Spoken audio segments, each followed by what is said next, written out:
Смртта на Јустинијан во 565 година представувала вовед во нов комплексен период кој го означил влезот на Македонија во темните векови. Македонија одново се нашла во средиштето на настаните, во кој овој пат како моќен фактор се наметнале новите непријатели на Византија – словените. Кои биле и од каде потекнувале словените? Дали постоела словенска миграција од така наречената прататковина од зад Карпатите? Тоа се прашањата кои иницираат континуирани историографски дебати и продуцираат контроверзни одговори. До неодамна, доминантно историографско гледиште беше дека словените потекнувале од прататковината зад Карпатите, претежно во областите околу мочуриштата на реката Припет. Ваквата теза се заснова на интерпретацијата на податокот на готскиот историчар Јорданес, кој во 6 век соопштува за некогашното именување на словените и антите со старото име Венети. Поврзувањето на Јорданесовото сведоштво со терминот Венети, содржан во делата на римските историчари Плини Стариот, Тацит и Птоломеј, послужила како основа за повеќе историчари, археолози и лингвисти за поистоветување на словените со историјата на старите Венети, лоцирани на просторот помеѓу Балтичкото море, Карпатите и реката Висла. Меѓутоа, дали тоа навистина било така? Критичната анализа на Јорданес, во комбинација со сведоштвата на византискиот историчај Прокопиј Кесариски, засновани на неговата лична перцепција и искуство за словените, покажува нешто друго. Всушност, релевантната појава на словените на историската сцена треба да се бара во самиот почеток на 6 век. Следствено на тоа, не може да се говори за словенска прататковина, ниту за словенска колонизација од зад Карпатите. Ваквиот заклучок е аргументиран и од отсуството на археолошката потврда за депопулација во наводната првобитна татковина на словените, како и непостоењето на археолошки артефакти кои би упатиле ниту на поврзаност, ниту на постара култура од онаа формирана во долниот тек на реката Дунав во 6 век. Единствено од времето на императорот Јустинијан I постојат експлицитни изворни сведоштва кои упатуваат на растечкиот проблем на Византија со словените, но тие се лоцираат во близина на северниот брег на реката Дунав, а не зад Карпатите.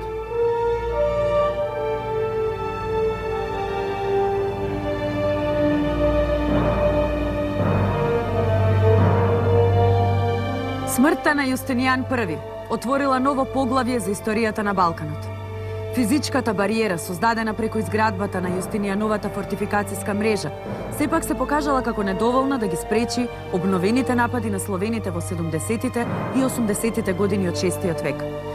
Затоа посебно придонела воспоставената доминација на аварите на просторот на Панонската низина, што значително ја променило констелацијата на силите на Балканот и влијаела иницирачки за словенските напади. Тоа бил период кога одделни групи словени биле директно подчинети на аварите, додека некои делувале самостојно. Таква била групата од 5000 словенски војници кои во 584 година извршиле напад и на градот Солун. Еднодневниот напад, иако имал неуспешен карактер на индивидуално воено организирање на словените, најверојатно бил во известна координација со аварските продори кои паралелно биле изведувани во Елада. Тоа не резултирало со нивно населување на просторот на Македонија, бидејќи словенските војници ангажирани во походите, како и претходно, се вратиле во своите домови зад Дунав, носејќи го со себе триумфално стекнатиот плен. 2 години подоцна, во 586 година, следел нов напад на Солун од словените зад Дунав, кои биле во подчиненост на аварите. Архиепископот Јован пишува за најголемата од војните која некогаш се случила во Солун, предизвикана од најголемата војска која граѓаните ја виделе во тоа време, проценувајќи ја нивната бројност на 100.000 или нешто помалку или многу повеќе. Имено, тие го опсадија градот како смртоносен венец од крајот на источниот зид до морето, па се до крајот на западната страна на зидот кај морето, така што не се гледаше место на земјата кое варваринот не го газеше. Наместо земја, дрвја или трева сега можеа да се видат главите на непријателите, што беа еден до друг, дури и притиснати и така не заплашуваа со неизбежната смрт во утрешниот ден. Ни беше чудно дека во овој ден тие не само што го опсадија зидот како песок од морето, туку голем број од нив ги зазедоа утврдувањата околу градот и пред градијата, грабајќи притоа и истребувајќи и газејќи со нозете се што останало.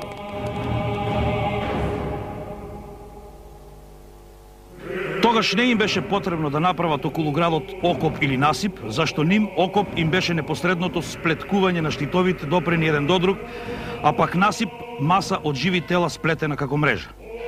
Ваквата представа за огромната надмоќ на напаѓачите сепак била предимензионирана и треба да се земе со резерва.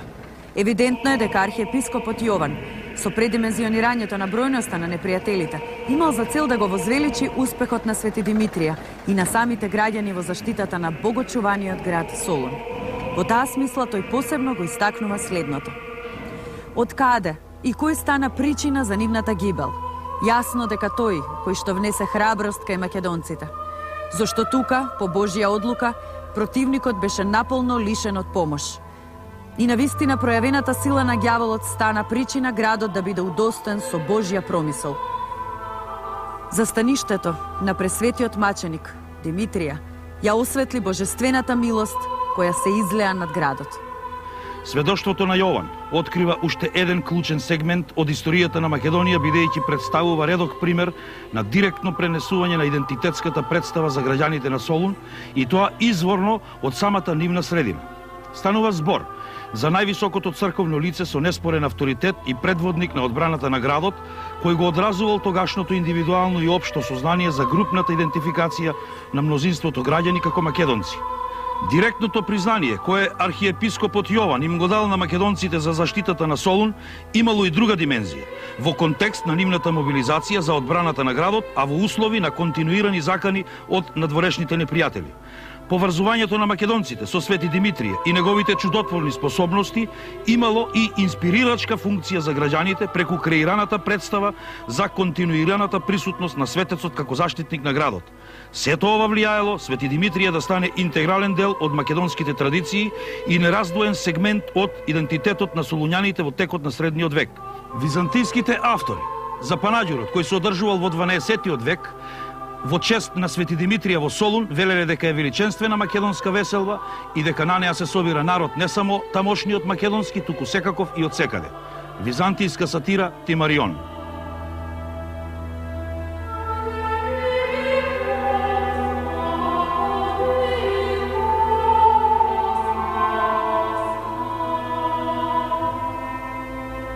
По повлекувањето на словенско-аварските војски во 586 година, Византија за кратко време успеала да постигне генерална обнова на политичката и црковната власт во јужните делови од Балканот, што е вклучувало и Македонија. Кореспонденцијата на папата Григорий I, како и црковните акти, регистрираат активен црковен живот во Македонија од 592 година, што упатува на отсуство на словенски населувања во овој период. За тоа влијаела и офанзивната воена кампања која Византија спроведувала од 592 година во регионот северно од Дунав. Биле потребни речиси 2 децении повторно да се обноват нападите на словените, кои се регистрирани од 610 година. Со таа разлика што овој пат нападите биле мотивирани од планско запоседнување и населување на освоените територии. Користејќи ја зафатеноста на Византија во борбите на источниот фронт против Персија, словените во продолжение на неколку години започнале етапно да продираат и да се населуваат на Балканот, што ја вклучувало и Македонија. Во 615, односно 616 година се случил новиот словенски напад на Солун. Овој пат словенските племиња биле обединети во воен сојуз раководен од кнезот Хацон.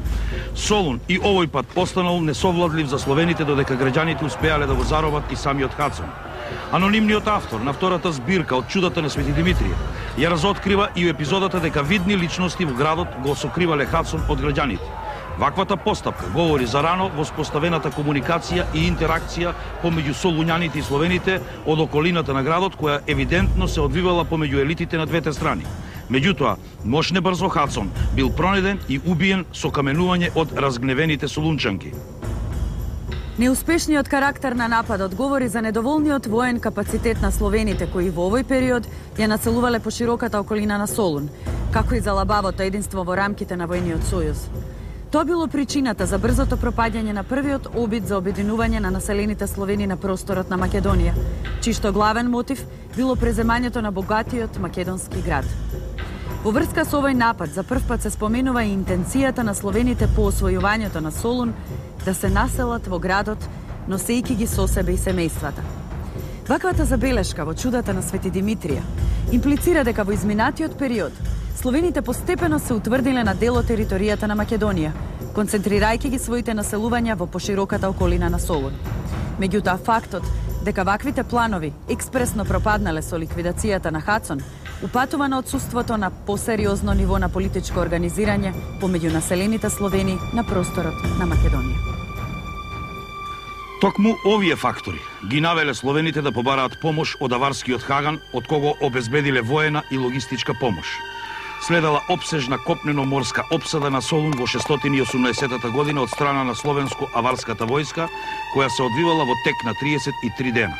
Меѓутоа, силниот отпор на граѓаните, обезбедените залихи на жито и разни видови на храна, како и протокот од море биле фактори кои го предодредиле неуспехот и на оваа опсада.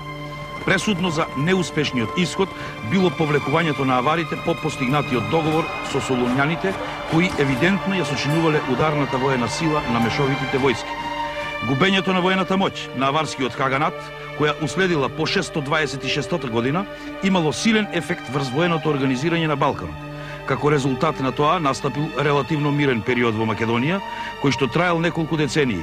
Единствено во 30-тите години од 7 век е регистрирана неуспешната инцидентна намера за словените, кои се наоѓале во близина на Солун да навлезат во градот по земјотресот кој причинил оштетување на дел од внатрешните ѕидини.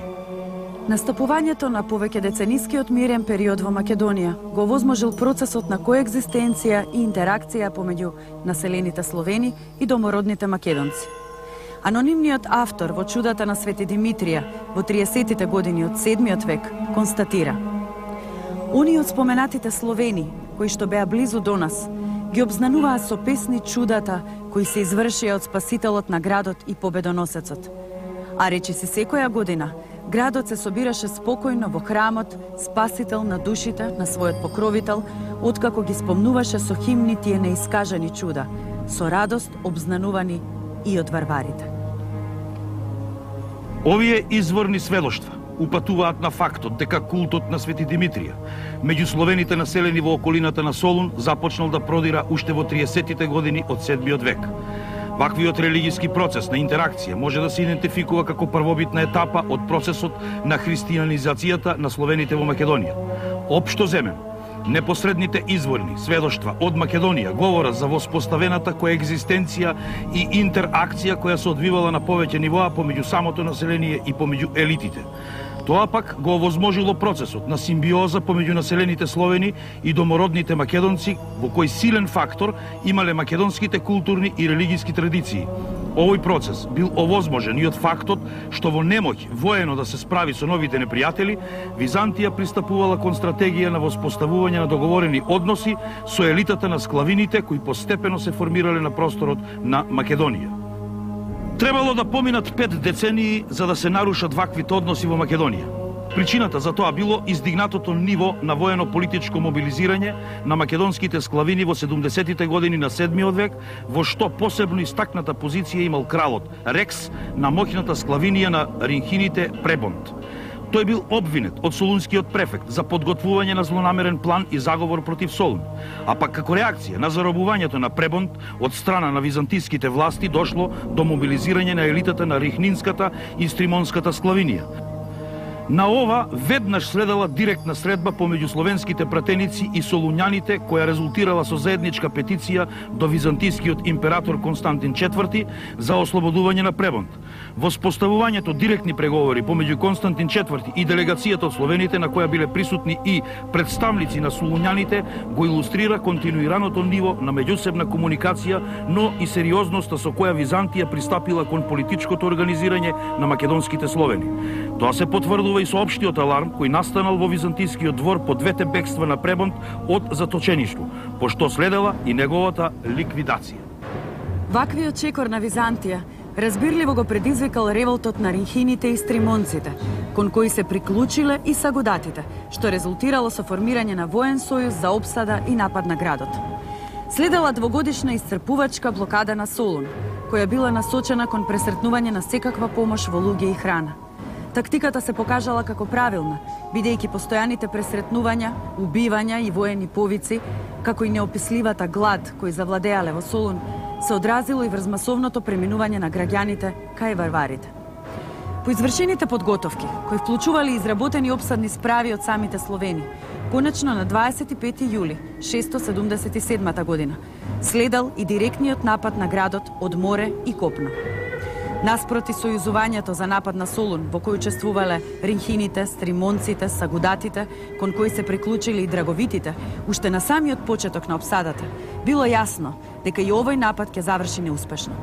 Пројавеното неединство по повлекувањето на стримонците во последен момент, меѓусебните караници, како и ликвидацијата на дел од водачите, биле фактори кои го предодредиле неуспехот на опсадата. Во меѓувреме во Солун пристигнала и храната обезбедена од велегезитите од Тесалија, што дополнително ја осигурала безбедноста на градот. Мобилизацијата на македонските склавини и политичките тенденции манифестирани при сојузувањето за освојување на Солун, посебно на ринхините и стримонците, ја навело Византија за прв пат да преземе посериозна интервенција во Македонија. Успешната кампања на византискиот император Константин IV во 678 година против склавиниите во Јужна Македонија непосредно се одразила врз стабилизирањето на контролата на Византија на стратегиски важната патна комуникација која ја поврзувало престолнината Константинопол со Солун. Тоа го потврдува и присуството на солунскиот архиепископ заедно со останатите македонски епископи од Стоби, Едеса, Амфипол и Филипи на 6-тиот Вселенски собир во Константинопол во 680-та, односно 681 година. Тоа е време кога на просторот на Тракија се етаблирала новата воена сила – бугарите. Формирањето на новата бугарска држава и нејзиното признавање од Византија во 681 година значително е променило констелацијата на силите на Балканот. Ваквиот развој на настаните извршило суштинско влијание врз воената стратегија на Византија, која го фокусирала својот интерес кон утврдувањето на позициите во југозападна Тракија и во Македонија. Византискиот двор имал за цел да го оневозможи ширењето на бугарската држава кон Македонија, како и да го заштити стратегискиот појас долж комуникацијата Константинопол-Солун. Ваквата нова византиска стратегија непосредно се одразила врз оневозможувањето на оформувањето на независен и кохерентен политички ентитет на територијата на Македонија, наспроти пројавената воено-политичка мобилизација и тенденциите за обединување помеѓу македонските склавинии. Сепак, поради неможноста за воспоставување директна воена контрола во Македонија, Византија до одреден степен продолжила да го толерира политичкото организирање на дел од македонските склавинии под раководство на своите лидери, со таа разлика што дел од нив го признавале формалниот суверенитет на Византија, додека дел од нив делувале сосема независно. Прибегнувањето кон ваквата стратегија на Византија е индикатор за неможноста на наметнување на постабилна контрола во Македонија. Раководен од ваквите мотиви, византискиот император Јустинијан II се решил на посеопфатна воена кампања против склавинијата и Бугарија, која била реализирана во 688 година, односно 689. Продорот на Јустинијан II до самиот град Солун резултирал со заробување на мноштво словени, дел од нив покорени со сила, дел со договор за предавање. Триумфалното влегување на Јустинијан во Солун имало силен ефект меѓу граѓаните со оглед дека истото било одбележано со посвета во чест на Свети Димитрија, како и доделување на привилегии на Солунската црква. Ваквиот чекор на Јустинијан II ја илустрира намерата за обезбедување соодветна поддршка од солунските архиепископи со оглед на нивниот голем авторитет и влијание кај граѓаните. Директниот исход од кампањата на Јустинијан II било трансферирањето на околу 30.000 словени во Мала Азија во темата Опсикион. Евидентното ослабување на словенскиот елемент во регионот источно од Солун овозможило известно стабилизирање на позициите на Византија во Македонија. Тоа било посебно важно од аспект на позиционирањето во однос на бугарската држава и спречувањето на антиципираните експанзионистички планови во Македонија. Ваквата византиска стратегија се потврдила кога по поразот од бугарската војска на враќање од Македонија, Јустинијан II со голема итност наредил да се утврдат планинските приуди и клисури долж реката Струма. Византискиот император Константин Порфирогеним подоцна ја регистрира ваквата мерка на Јустинијан II и посочува дека наместо македонци во планините на Струма и приодите на клисурите биле населени словени во служба на Византија. Ваквиот чин ја демонстрирал решеноста на Византија за воспоставување цврста контрола долж регионот кај реката Стримон, која ја третирала како своевидна црвена линија со бугарската држава. Стратегиските импликации на ваквите мерки било јакнењето на одбраната кај реката Стримон, како и осигурувањето на безбедноста долж Вија Егнатија, како главна комуникацијска врска на Константинопол со Солун и со внатрешноста на Балканот. Индикативно е пак тоа што Константин Порфирогеним, пишувајќи од хронолошка дистанца, го поврзал иселувањето на македонците од регионот на реката Стримон не поради словенските напади, туку поради актот на императорот Јустинијан II од 688, односно 689 година, и во секој случај известно е дека трансферот на населението комбинирано со дипломатските мерки за воспоставување договорени односи со дел од македонските склавинии активно била применувана од Византија во услови на неможност за воспоставување постабилна контрола во Македонија. До крајот на 7 век Византија успеала да ја наметне војната власт во дел од регионот на Јужен Балкан, што било санкционирано со формирање на воените единици Темите во Тракија и Елада. Македонија не била опфатена со новото тематско уредување, што пак ја илустрира неможноста на Византија да го валоризира војното присуство и да ја наметне перманентната власт над македонските склавинии. Сепак, походот на Јустинијан имал соодветен ефект врз обезбедувањето на појасот долж стратегиската комуникација Константинопол-Солун.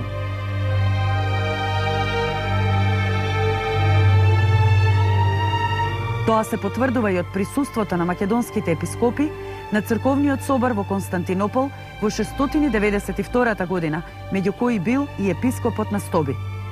Тоа го означило и воведот во релативно мирниот период кој настапил во Македонија, кој се одржал до средината на 8 век. Евидентно дека во услови на немоќ на воспоставување цврста воено-политичка власт, Византија продолжила да го толерира екзистирањето и политичкото организирање на македонските склавинии, доколку истото директно не ги загрозувало незините стратегиски интереси, посебно во контекст на военото позиционирање кон Бугарија. Тоа било условено и од континуираниот процес на мирната коегзистенција и интеракција кој се одвивал на просторот на Македонија.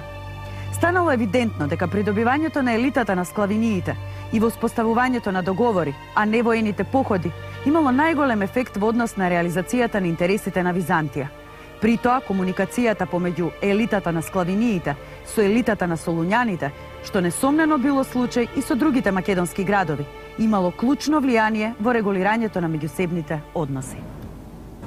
Обновениот воен фронт на Византија со Бугарија во 754 година, кој бил проследен со повеќегодишни византиско-бугарски воени кампањи, го испровоцирал новиот византиски поход во Македонија. Сеопфатниот поход во 758, односно 759 година, кој го извршил императорот Константин Пети Копроним од 741 до 775 година, против македонските склавинии, бил во директна корелација со стратегиското позиционирање на Византија во воените судари со Бугарија. Терминот македонски склавинии, употребен од византискиот хроничар Теофан, покажува дека Византија во тоа време користила единствен термин за сложената политичка и етничка конфигурација која била формирана во Македонија. Оваа кампања во известна смисла ги стабилизирала позициите на Византија, посебно во источните области на Македонија, што било од приоритетно значење за обезбедувањето на овој стратегиски појас наспроти Бугарија. Соопштението на Теофан дека Константин Пети македонските склавинии ги освоил, а останатите ги потчинил, не би можело да се земе како сигурен индикатор за воспоставување директна воена власт на Византија, со оглед на отсуството на формирање на тематскиот систем во Македонија. Најверојатно и овој пат Византија ја комбинирала демонстрацијата на воената сила со тактиката на придобивање на елитата кај македонските склавинии во насока на реализацијата на сопствените интереси, што со променлив успех било практикувано и во изминатиот период. Походот на Константин Пети покажува дека приоритетниот фокус на воената агенда на Византија во однос на Македонија било утврдувањето на позициите во околината на Солун и областите источно од градот, што било од особено значење за обезбедувањето од потенцијалните продори на бугарската држава на македонскиот простор. Тоа станало видливо од реакцијата на византискиот император Константин Пети, кој итно мобилизирал византиска војска по дознавањето за плановите на бугарскиот хаган Телерик во 773 година да ја нападне склавинијата Берзитија во Македонија со намера да го пресели незиното население во Бугарија. Собирајќи голема армија, Константин Пети експресно ги поразил бугарите, спречувајќи ги на тој начин нивните намери за продор во Македонија. Конкретното споменување на склавинијата Берзитија, која што опфаќала поширок македонски простор кој ги опфаќал градовите Охрид, Преспа, Битола, Прилеп и Велес, укажува на сериозноста на војните планови на Бугарија. Тоа разбирливо ја предодредило итноста на војната кампања на Византија. Фактот што Византија на одреден начин застанала во одбрана на склавинијата Берзитија го потврдува приоритетниот фокус на византискиот двор во заштитата на територијата на Македонија од бугарските продори. Експанзионистичките планови на Телерик во Македонија воедно упатуваат на отсуство на тенденции за сојузување на македонските склавинии со Бугарија. Експлицитното наведување на склавинијата Берзитија во контекст на византиско-бугарските воени судири укажува дека оваа склавинија екзистирала како посебен политички ентитет на просторот на Македонија. Незиното екзистирање евидентно било толерирано од Византија, што најверојатно се должело на формализираните односи со елитата на оваа македонска склавинија. Византија не го толерирала независното политичко организирање на склавиниите, доколку тоа непосредно ги загрозувало незините стратегиски интереси. Теофан во 783 година го регистрира походот на логотетот Ставрикии, кој со голема војска интервенирал против склавиниите, напредувајќи до Солун и до Елада, подчинувајќи ги сите и принудувајќи ги да плаќаат данок за империјата. И овој пат Византија во контекст на македонските склавинии ја применувала проверената тактика на манифестирање на воената супериорност за принудување на елитите на постигнување договор или за почитување на претходно склучените договори со кои била санкционирана нивната даночна обврска кон империјата.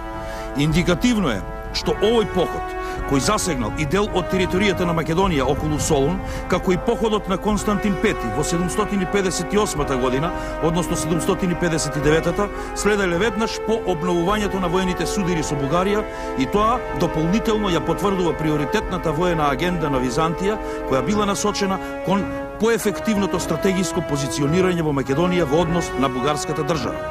Со таа разлика што овој пат Византија била воено подготвена за да интервенира и во воспоставувањето на воената контрола во регионот јужно од Солун.